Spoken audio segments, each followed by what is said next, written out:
Okay, Assalamualaikum warahmatullahi wabarakatuh and hi. My name is Sheikh Muhammad Faris bin Muhammad Nazri. I am from JBC 2513H. Okay, now I would like to introduce my group mate. Hello guys.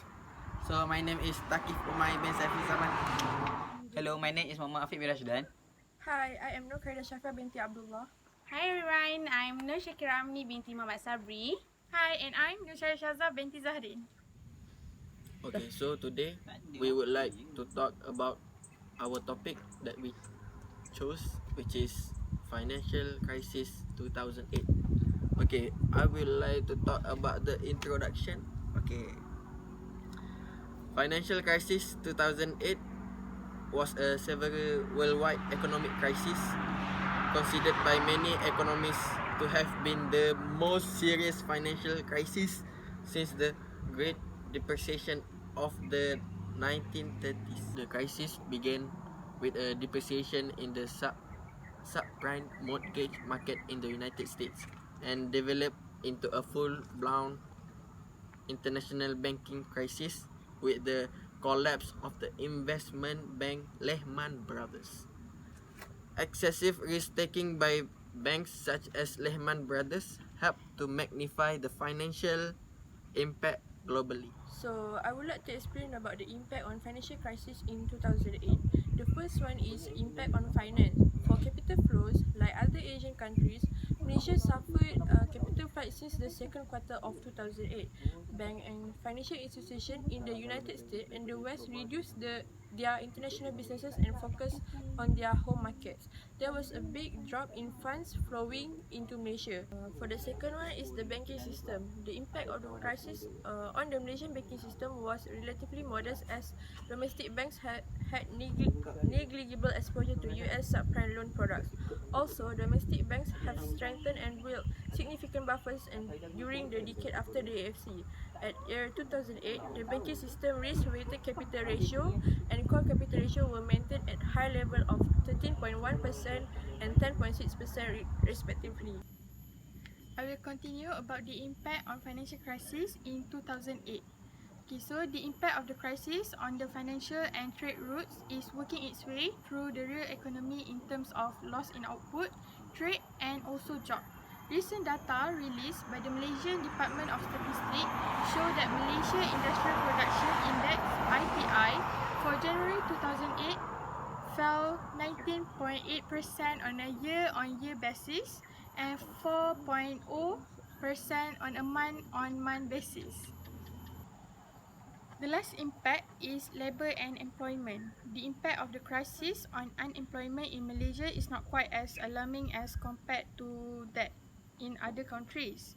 The unemployment rate was relatively stable and low during the crisis. Even during the depth of the crisis in the first quarter of 2009, the unemployment rate increased by only 0.9% point to 4.0% from 3.1% in the fourth quarter of 2008. It then declined to 3.6% in the second quarter of 2009, reflecting the slowdown in economic deterioration and the implementation of two stimulus packages by the government. I would like to explain the solution of Malaysian financial crisis 2008. Since November 2008, the Malaysian government has carried out an expansionary fiscal policy. The main goal of expansionary fiscal policy is drive up the domestic demand, stimulate the economy to close the recession gap, and decrease the unemployment rate. The government has reduced the fiscal expansion policy throughout the injection of 7 billion. This injection of 7 billion has become first economic stimulus package and has been channeled to various ministries and agencies. The main purpose implementation of the first economic package is to maintain and support domestic economic activities, such as inspire private sector activities and ensuring the well-being of citizens in Malaysia. Other than 7 billion stimulus package, Malaysia government also pursue some of the approaches. The approaches are the effectiveness of government expenditure increase, conducive environment for business and investment are provided, citizens' disposable income increase, and the strengthen nation's sustainable development. The first economic stimulus package has been criticized because of too slow to balance the export demand and less aggressive. Then, on March 2009, the Malaysia government has announced the second stimulus package. This second stimulus package is to balance the deteriorating of economic condition. One of the components in second package is to reduce the unemployment.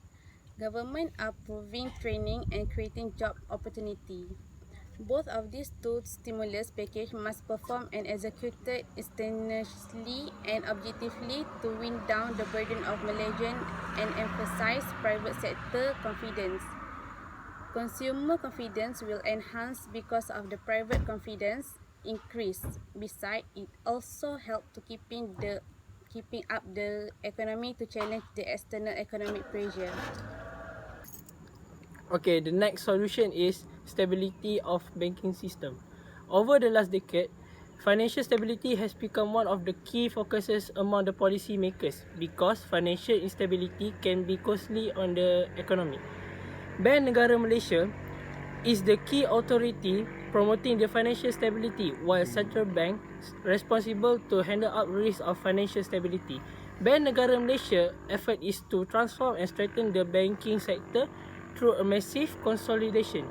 Malaysia has learned from the ASEAN financial crisis in 1997-1998 and much stronger position when entered the global financial crisis in 2008. Besides, during the economic crisis in 2008, the bank system has a sufficient capital to recovery from the crisis, and Malaysian authorities had limited exposure to foreign bank borrowing. The quality of banking system loans folio has shown an improvement, and it is one of the evidence about the stability financial banking system in Malaysia. Malaysia also does not need as much as time to recover from the crisis in 2008 compared to the ASEAN financial crisis in 1997-1998.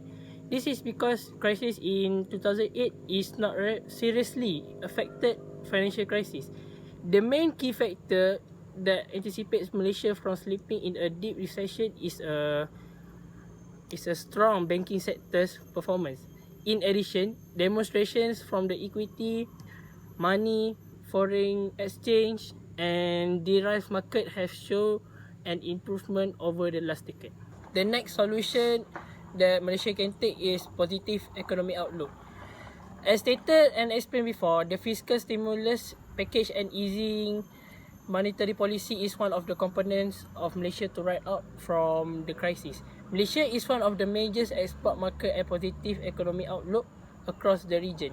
Even though the global has expected the slowdown in growth, Malaysia takes an action to remain resilient. Remains resilient will effects of increasing unemployment on the public's expectations, and the ensuing uncertainties may undermine the capacity of domestic demand to spur economic growth.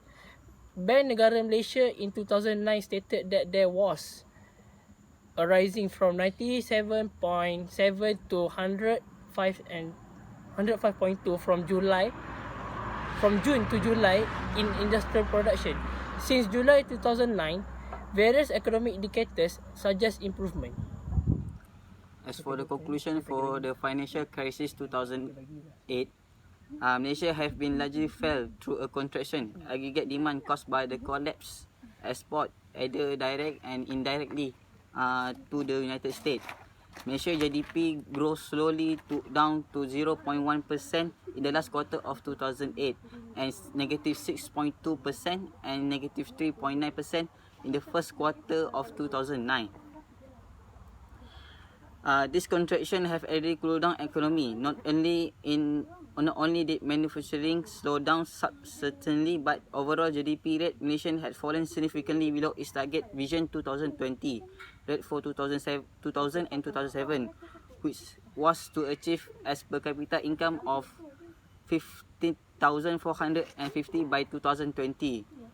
This deceleration is expected to create a shortfall of 26% in 2010 in comparison with the Vision 2020 GDP growth trajectory. Despite the price volatilities and commodity price swing have largely spared Malaysians from serious problem in the commodity sector, even though the subsidy amount borne by the government to the independent power plant and the domestic market increased each time world price petroleum and gas rose. The central bank for Malaysia, which is Bank Negara Malaysia, managed the financial sector well following the bitter experience of the Asian financial crisis, and hence non-performing loans as share of total loans fell to 2.2% in 2008 and remaining to roughly that level in the first two quarters of 2009. Government has introduced two rescue package which accelerated fiscal stimuli totaling RM67 billion. The purpose for the package is to absorb the retrenchment and the destabilization shock faced by the people. The central bank for Malaysia, which is Bank Negara Malaysia, managed the financial sector well following the bitter experience of the Asian financial crisis, and hence non-performing loans as share of total loans fell to 2.2% in 2008 and remaining to roughly that level in the first two quarters of 2009. Government has introduced two rescue package which accelerated fiscal stimuli totaling RM67 billion. The purpose for the package is to absorb the retrenchment and the destabilization shock faced by the people. There are many strategies to transform Malaysia into a high-income country.